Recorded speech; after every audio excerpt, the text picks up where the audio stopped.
The other day I came into my barn and saw all these droppings on the floor. So I looked up and I've got bats in here.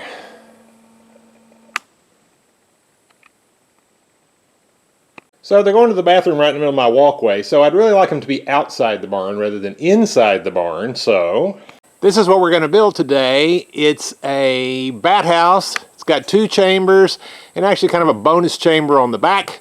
All right, let's get up to the shop and we'll get started. Okay, so I took a sheet of 4x8 plywood and then I ripped it in half.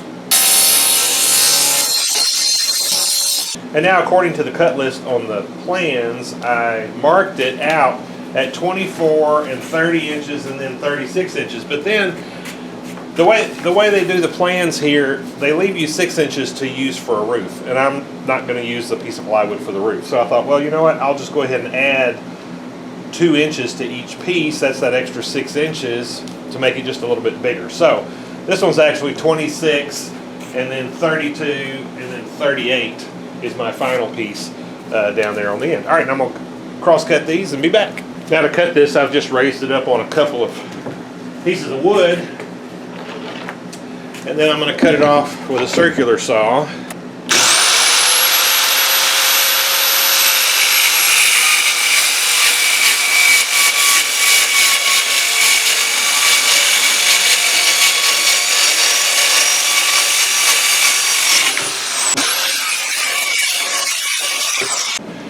Now this wood is already kind of rough, but you got to put some grooves in it or rough it up all over in order that when they come to roost in here, they can get their little toenails in here and climb up and roost. So I'm going to cut some little grooves in here, and what I've done is I raised this blade up. I'm probably cutting maybe a 1/16 of an inch, maybe a 32nd, just barely. As long as you're making a line, you're doing fine. There's 2 chambers to the bat house, so you need to, on the inside, anywhere they're going to live, you need to groove both sides of that chamber. So it's the inside of the front piece, the middle piece needs to be grooved front and back, and then the back piece needs to be grooved just on the interior side.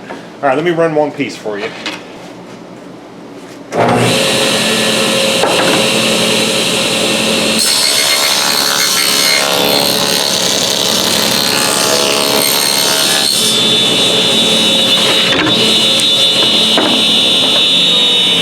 Okay, so you can see there, I don't think that's quite a 1/16, it might be, but anyway, so I'm going to do that every probably 1/2 to 3/4 of an inch all the way up, and I'll be back. Okay, I got all the grooves cut, and let me give you a couple of pointers, because one of them I wasn't smart enough to figure out till I was almost done. But when you set your fence to the 1/2 inch the first time and you cut your grooves, cut all the grooves you can on every board. So you're going to cut this one, and you're going to cut this one, and then you'll cut the one on the back, and then you'll cut the one on the front. But then you can also flip the board around and cut the other end. Cut that 1/2 inch, cut that 1/2 inch.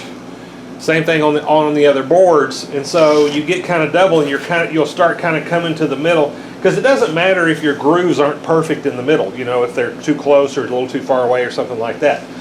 So in this instance, it saves you a lot of moving the fence back and forth, and saves you a lot of time, because it took me close to an hour to cut all the grooves on all these boards. All right, we're supposed to drill ventilation holes in the front and middle board, and so I've come down 3 inches, and then it says every 3 inches, so I've marked those out, and I'm going to drill in.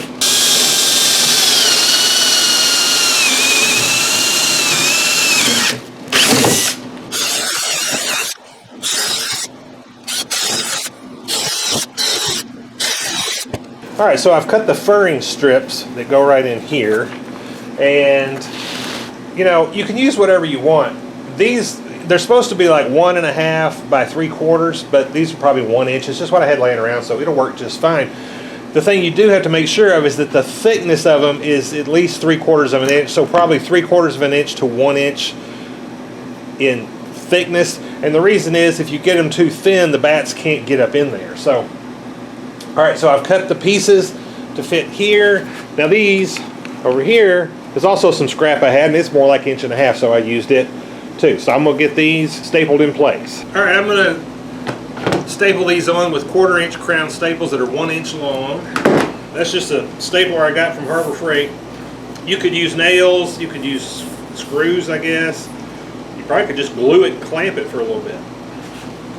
And I'm going to put some glue on here. Probably not necessary, but it is going to be outside and get a little movement. So, okay, well, I put these on the wrong side first. So when you put them on, be sure you get them. This is the back, so be sure you put them on the inside.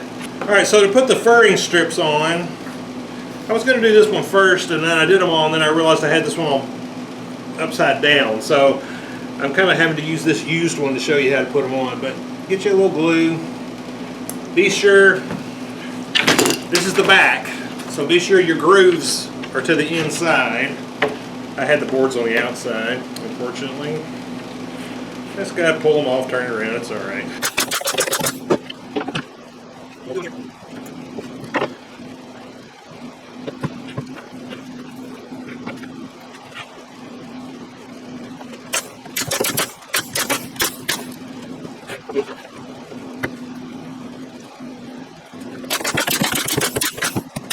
So now, that's there. This goes on top of that. And then this goes like that. So I'm going to go ahead and shoot this down.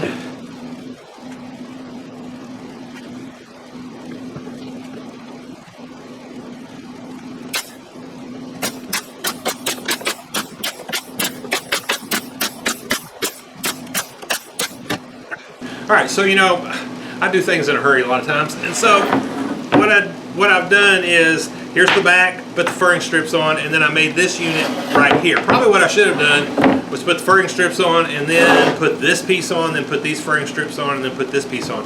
And it would have been all stacked. So now I'm stuck with the dilemma of how do I attach this to the back, and it's really not that big a deal. I can staple this stuff really well. I'm going to glue this right here, and then I'm going to put a couple of screws here and here, and I'll be good to go.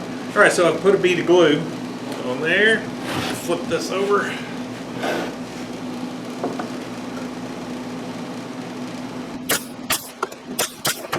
I put glue between these layers, and then I stapled this down, and then put 2 screws on that side, and then 2 screws on this side over here, and it's got it nicely attached. Alright, so now I've got it flipped over, and I'm going to put a strap on each side to give me a place to mount it.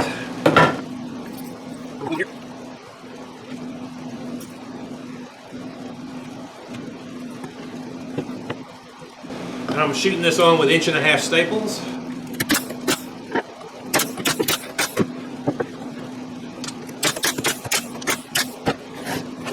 Alright, so I'm getting ready to make the roof, and I've cut a board that's 7 inches wide and 28 inches long, so it's going to hang over 2 inches. Now, the plans just show you have a 1/2 inch by 6 inch board, and that's perfectly fine if you just want to put that on here.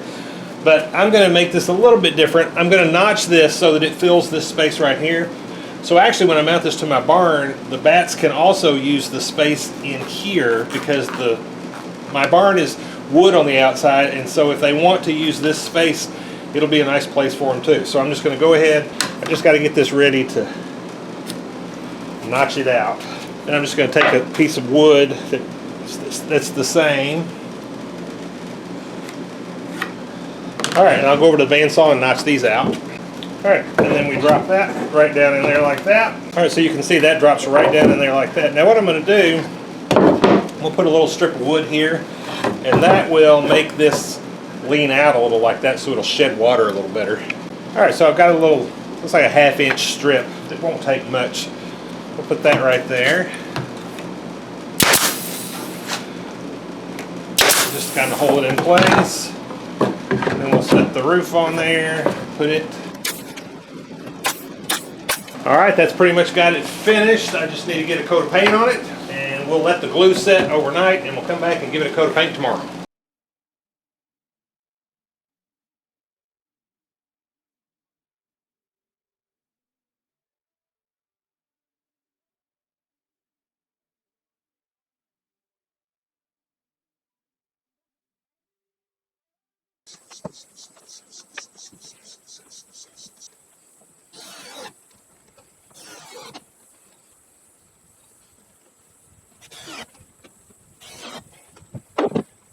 All right, that's got it installed. I think the only way I'm really going to know if there's ever any bats in there is to look down here at the ground and see if I see their droppings anywhere. But if I do see later on that it's got some inhabitants, I'll come back and let you know. Hope this was interesting to you. Thank you for watching.